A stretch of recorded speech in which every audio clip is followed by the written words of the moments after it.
There are many ways in which Christians and non-Christians interpret the creation account in Genesis, each with their own nuance and probability of accuracy. There is one interpretation, however, I would like to debunk because of it being so easily dismissed as false.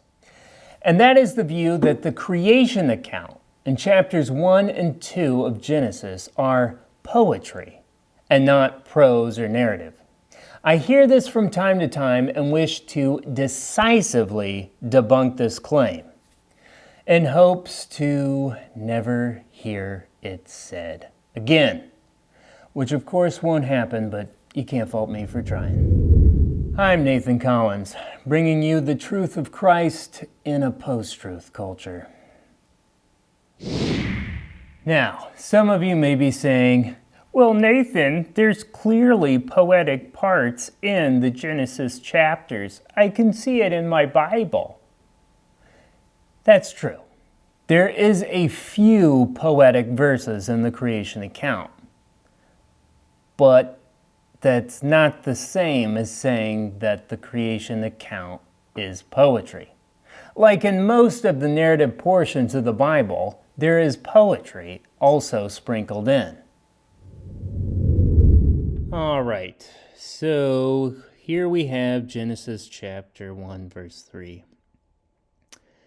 Now, this is going to be a little bit hard if you don't know Hebrew. If you do know Hebrew, you should already know this, but you should already be plenty aware that Genesis as a whole is definitely not poetry. But anyways, because it keeps coming up, we're going to go through it. So if you're looking right here, there's this skinny little letter. This is a conjunction, sort of like the word in English and, although this conjunction can mean a lot more things than just and.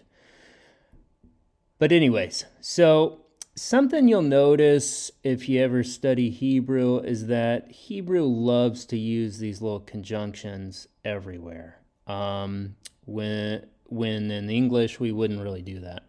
In English, we don't have ands everywhere, but in Hebrew, they have ands everywhere. So you have an and here, then you go a little bit further, you have an and here, you have another and there, another and there, and so on and so forth, another and, all that stuff. So that's one indicator of narrative portions, as you'll see these ands everywhere, because that's the normal way the writing goes in Hebrew. You'll have these ands everywhere.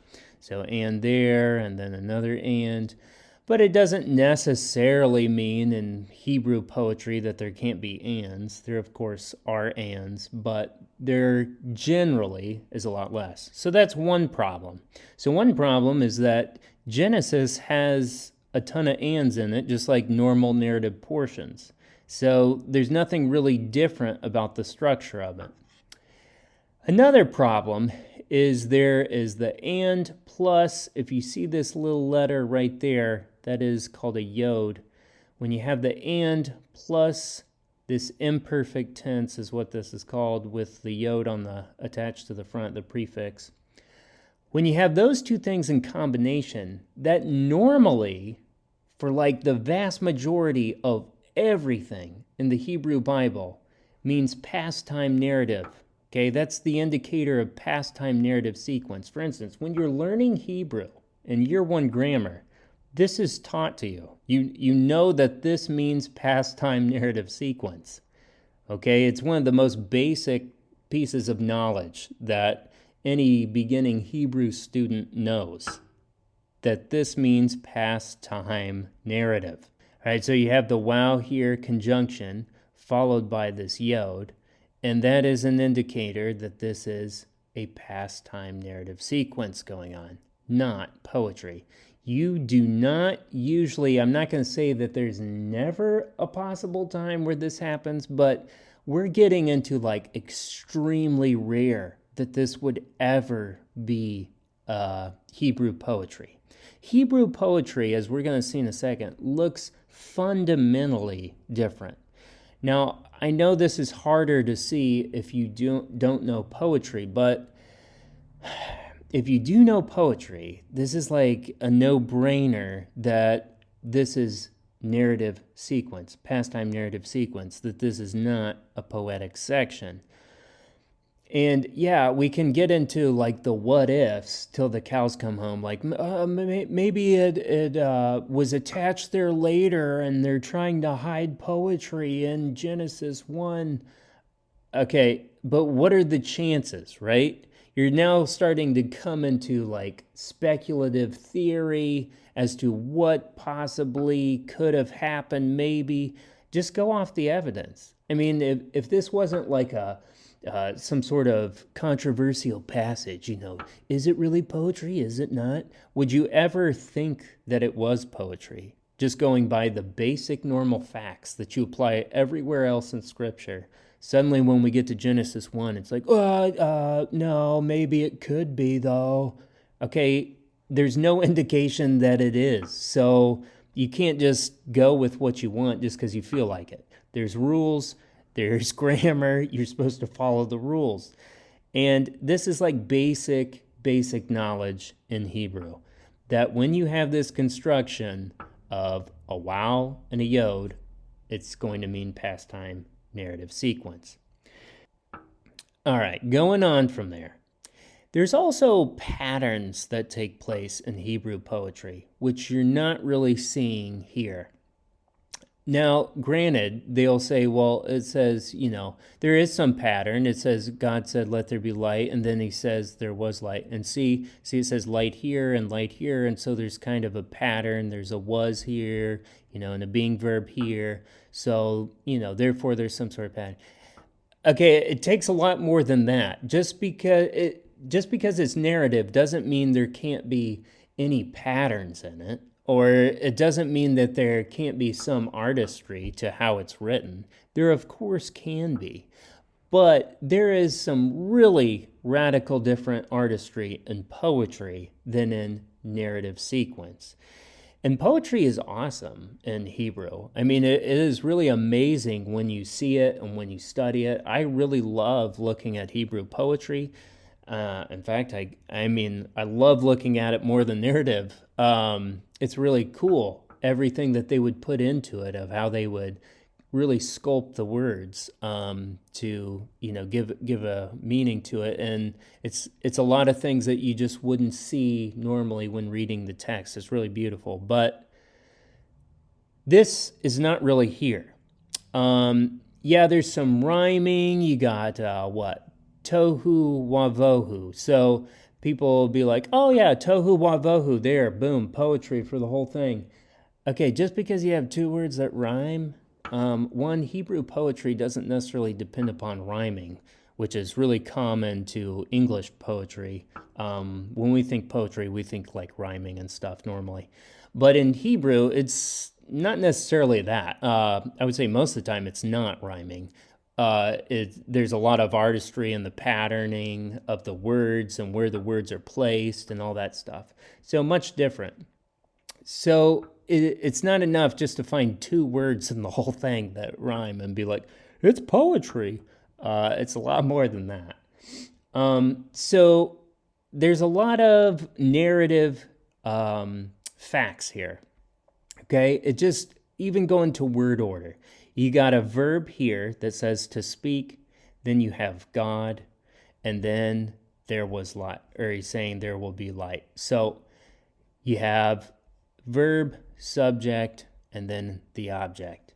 Okay, that is normal narrative sequence, okay? That is the normal order. If it was poetry, these things would be mixed up, usually, because they're going to place the words for an artistic purpose. So they're not going to go in normal sequence, which is verb, subject, and then object, okay? That is the normal sequence to Hebrew.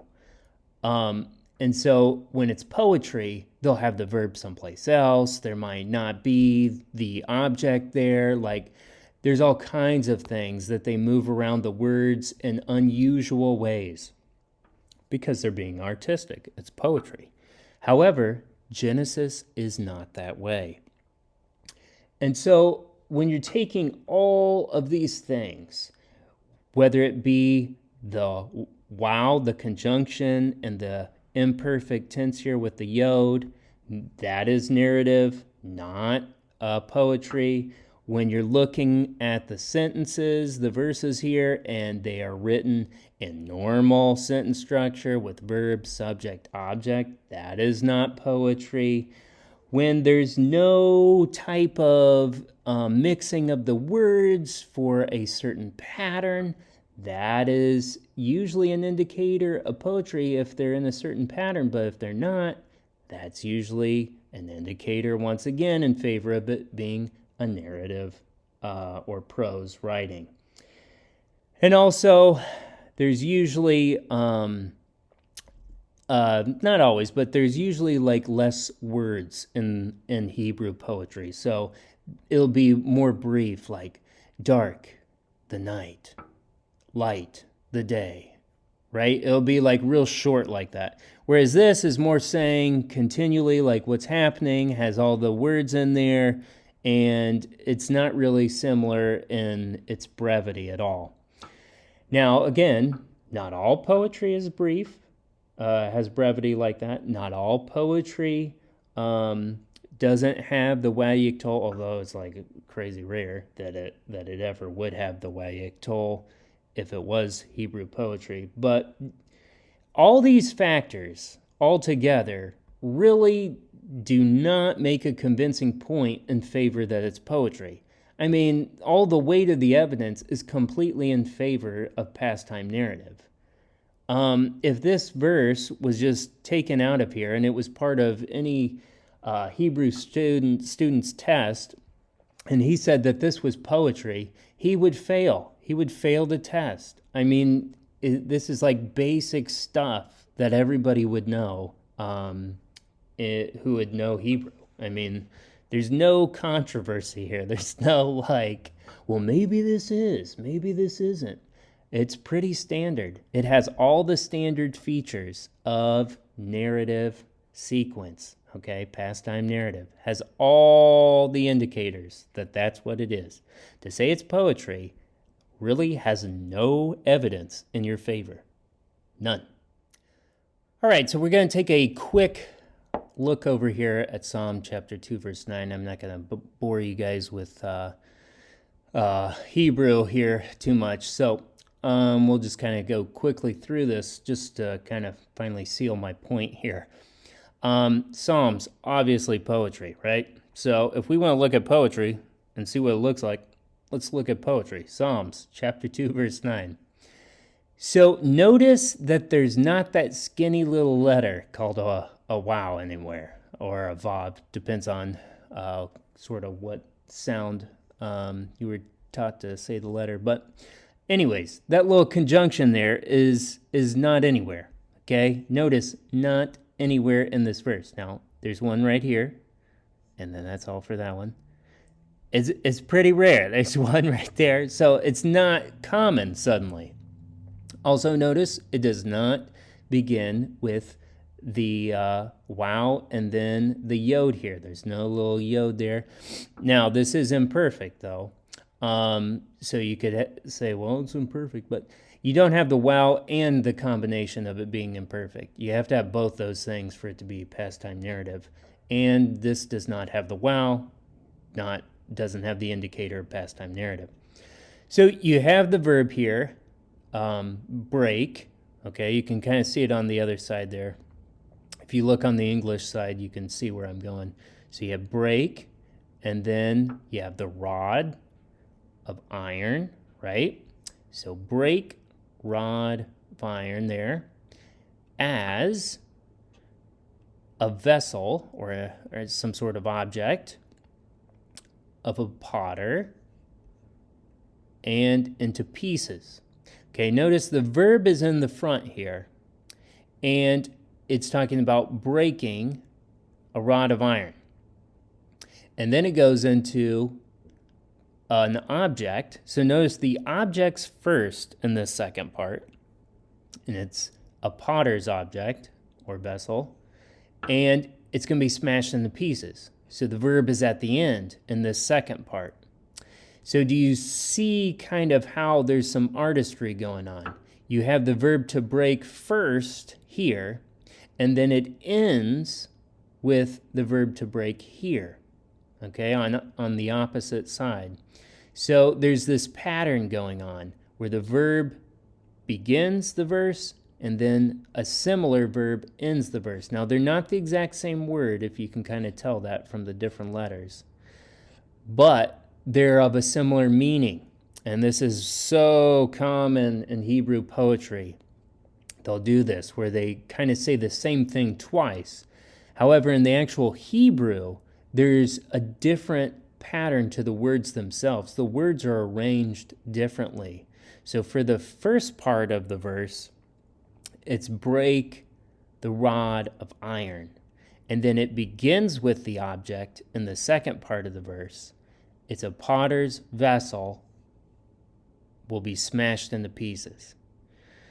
So, ending with the verb. And so this is sort of the artistry and pattern. Now, you don't really get that in the English, because English has to have the correct word order to make sense. We can't rearrange the words.